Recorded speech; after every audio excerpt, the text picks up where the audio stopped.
Señor, en estos tiempos en que la crisis no es una, sino parece como esas muñequitas que vendían a los turistas en la Unión Soviética, en que tenían una muñequita, tenía muchas dentro, más pequeña, la matrushka. Y así mismo está la política y la crisis, no solamente aquí, sino en todo. Una crisis de salud, con una crisis económica, con una crisis de trabajo, con una crisis de salud y además una crisis política en República Dominicana. Michelle, se necesita enfrentar lo político con lo económico y con la salud.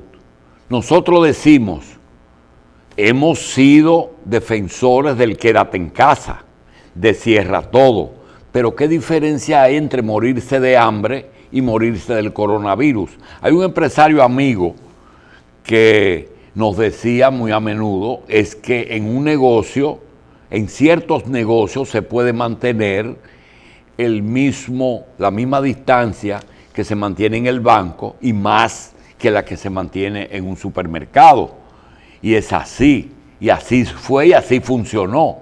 Entonces, quisiéramos decirle a los amigos de la revista que si usted quiere invertir para que le devuelvan, no se ponga a invertir en el negocio, en el programa que a usted le gusta. Averigüe cuáles son los medios en que los potenciales clientes suyos ven qué sentido tiene que usted ponga un anuncio de un ron en un programa de la mañana. No tiene sentido. Ahora, si usted tiene una pasta de dientes, un jabón, o una pastilla para la resaca, una leche, un jugo, una pastilla para la resaca o para los dolores, medicamentos de todo tipo, entonces eso es por la mañana. Entonces Coral es el lugar que usted tiene que buscar para ello. Usted busca Coral y ponga su publicidad en Coral. Quiero manifestar una queja.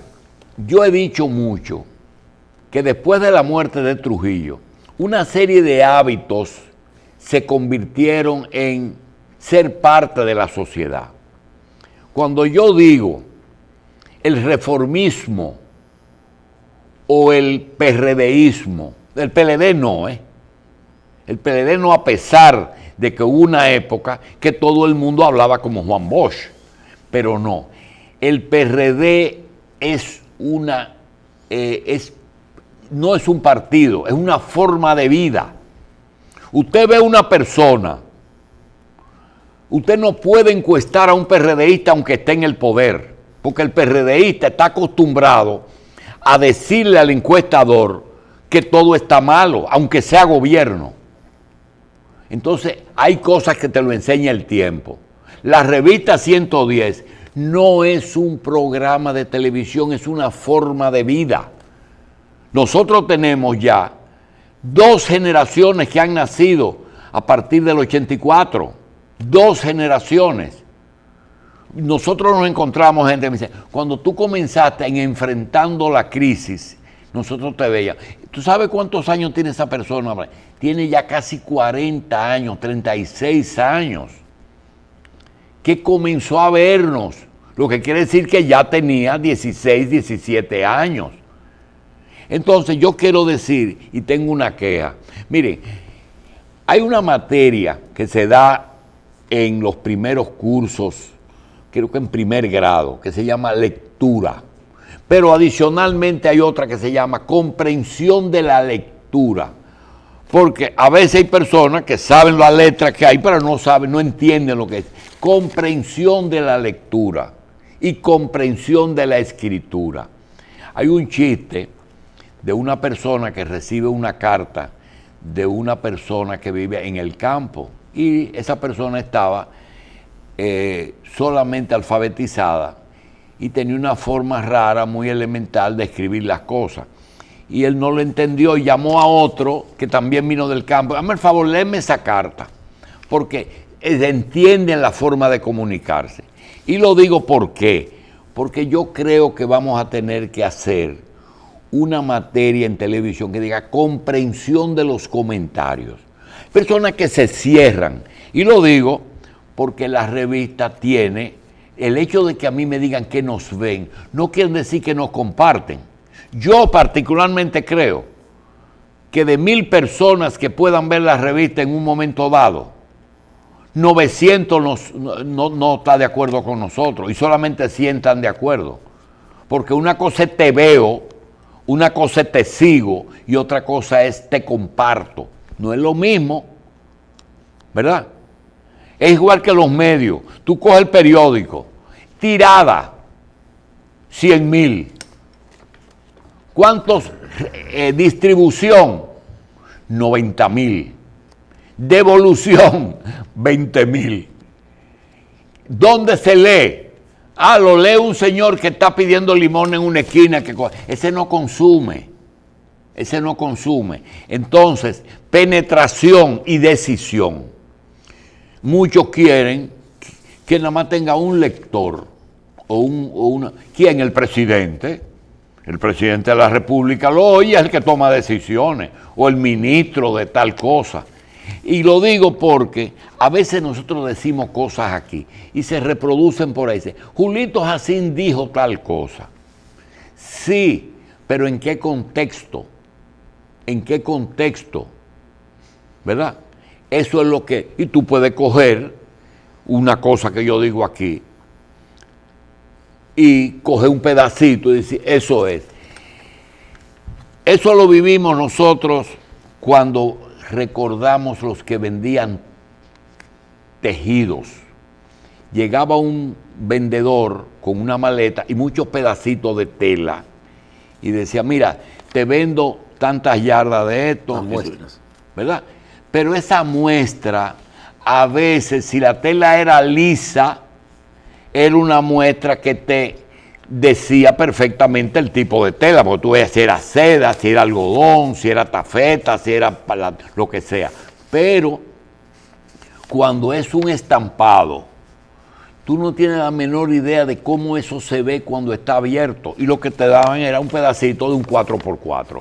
Eso mismo pasa con la televisión. En un artículo usted ve el desarrollo del trabajo. En una televisión hay que dar el curso de comprensión de la lectura, porque te acreditan cosas que tú no dices. La aclaración válida es porque yo entiendo que este es un momento que la gente solamente entiende lo que le conviene. Mira el caso de OISOE. ¿Qué van a hacer con los ingenieros? ¿Y quién ha dicho que eso van a cancelar las deudas? ¿Y quién ha dicho que van a votar a todo el mundo? Que van a fusionar y que posiblemente el ministro de Obras Públicas sea el que dirija como tenía que ser. Como tenía que ser. Mira por ejemplo, el caso de cuando se creó el Intran. Nosotros no vimos ningún trauma en la sociedad dominicana con las diferentes instituciones que se fusionaron en el Intran. No aparecieron suplidores diciendo ni empleados que me votaron, sino el Intran absorbió los... Ayer vino uno y propuso que el Intran desaparezca y que lo manejen los ayuntamientos de cada ciudad. Es que nunca hay un resultado que satisfaga a todo el mundo. Bien, mira, hay una parte de algo que comentabas que recuerdo una parte cuando el presidente Danilo Medina, el presidente actual, creó el tema de la tanda extendida en la educación, decía, tengo que resolver un problema. Tenemos que darle el 4% del presupuesto nacional a la educación. Y eso representa un 20% de los ingresos. Y el presidente tomó la decisión de llevar al presupuesto de educación y de aplicar ese 4%. Y dijo, hay que darle salario a los maestros. Vamos a dar desayuno, merienda y comida. Y vamos a darle esta serie de infraestructura al presupuesto del Ministerio de Educación, construcciones.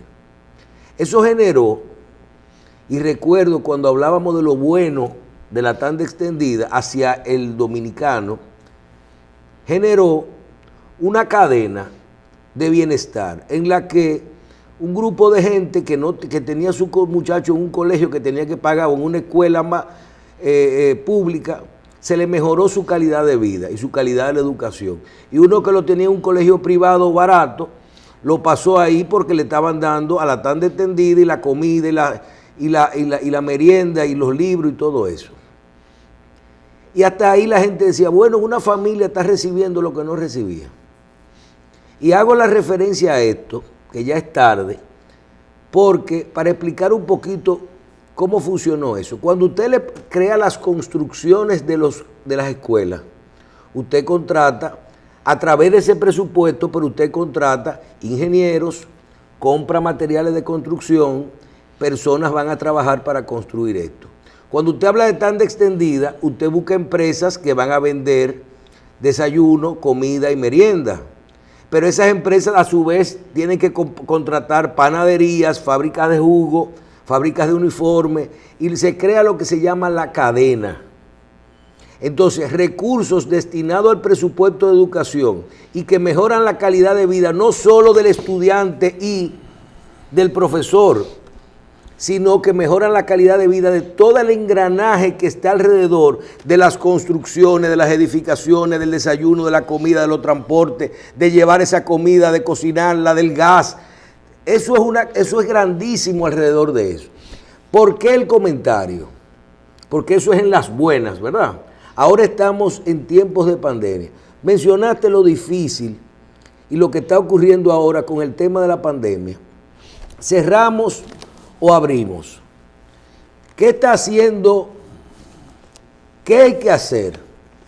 Bueno, cada cosa en este momento tiene un tiempo, porque nadie previó que nosotros íbamos a tener 2 y tal vez 3 ciclos de la pandemia. Y entonces eso ha pasado en todos los países. Solamente les voy a hacer una historia, un recuento de una actividad económica que es el turismo. ¿Abrimos o cerramos? Hay que cerrar otra vez 15 días totalmente. La diferencia entre un toque de queda y lo que significa para una economía cerrar y abrir, para que no vean tan sencillo como lo que es. Señores, un turista, el turismo,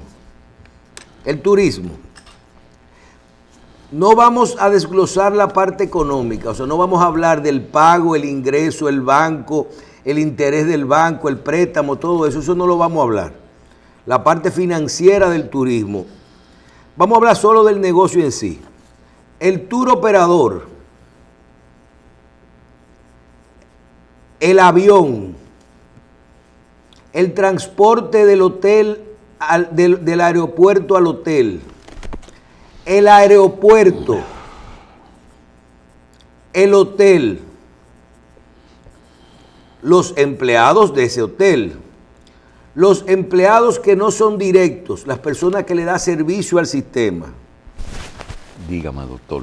Los que le venden la comida al hotel, los que le venden el gas, los que transportan la comida que viene importada de los supermercados, de los almacenes, pero también la comida que viene del campo dominicano.